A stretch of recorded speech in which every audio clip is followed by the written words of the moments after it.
Olá, sejam muito bem-vindos ao Acorda Pra Vida. Eu sou Vivian Kerlakian Facuri e a gente vai falar como usar a sua liberdade. Então curtam, compartilhem, comentem, se inscrevam no nosso canal e aproveitem de me mandar esse vídeo para abençoar a vida de outras pessoas. 1 Pedro 2, 16 e 17 diz o seguinte: vivam como pessoas livres, não usem a liberdade para encobrir o mal, mas vivam como escravos de Deus. Respeitem todas as pessoas, amem os seus irmãos na fé, temam a Deus e respeitem o imperador. É muito normal as pessoas confundirem liberdade com falta de juízo. Muitas vezes a gente cresce na casa dos nossos pais, né? E lá tem as regras e depois a gente tem as regras do nosso país para seguir, as regras da empresa na qual a gente trabalha. E muitas vezes as pessoas pensam que estar sem regras é ser livre, é liberdade. O que muita gente não percebe é que não é bom estar sem regras. Tem muita gente que acha que isso é maravilhoso, que vai ser ótimo, mas a verdade é que quando você começa a achar que viver sem regras é bom, daí você está caindo exatamente no engano do diabo e você começa a virar um escravo dele sem nem perceber. Só para lembrar, se você aceitou Jesus como seu Senhor e Salvador, você não é mais um escravo do pecado, você está livre dessa escravidão. É bom você lembrar que livre você é para fazer o que você bem entender. Mas não use, como está dizendo esse versículo, né? Não use essa liberdade para fazer coisas erradas, para fazer coisas que desagradam a Deus. Da mesma maneira que nós não queremos que os nossos filhos façam coisas erradas, porque a gente sabe que isso vai ser ruim para eles, não para nós, para eles. Deus também não quer que a gente faça coisas erradas pelos mesmos motivos. A diferença é que a gente usa o nosso poder para impedir os nossos filhos de fazerem algumas coisas. Só que Deus deixa a gente livre. Nós temos o nosso livre-arbítrio para fazer o que a gente quiser.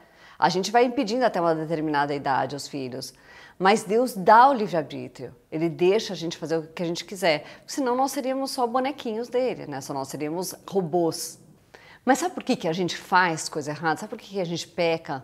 A gente acaba usando a nossa liberdade para fazer coisas erradas?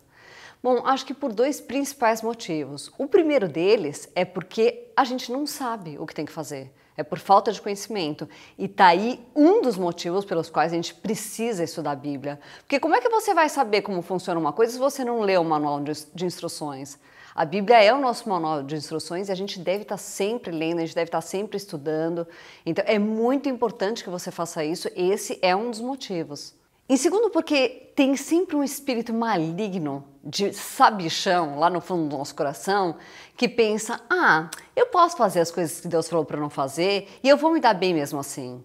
Tem aquele espírito, isso é péssimo. Tenha consciência de que você pode estar com esse espírito e fazendo as coisas porque você acha que você vai se dar bem mesmo Deus tendo falado para não fazer.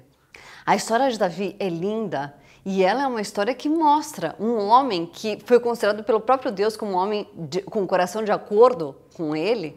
E mesmo assim, ele foi capaz de fazer uma besteira tão grande de acabar ficando com uma mulher que era casada, né? E fazer toda aquela besteira de depois assassinar o marido dela.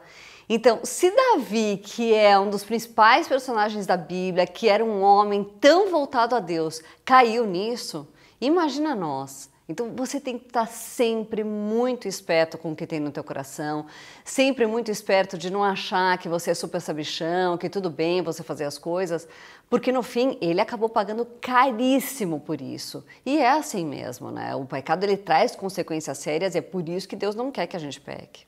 Então aproveita a sua liberdade e lembra que Jesus pagou um preço altíssimo por ela. Ele se entregou para ser crucificado. E daí ele morreu e ressuscitou para que você tivesse essa liberdade. E com isso você ganhou também algo que chama-se graça, que é uma força sobrenatural para que você pudesse enfrentar suas tentações para não pecar. Então aproveita isso porque custou caro. Bom, hoje eu vou ficar por aqui, então curtam, compartilhem, comentem, se inscrevam no nosso canal e aproveitem para mandar esse vídeo para abençoar a vida de outras pessoas. Fiquem com Deus.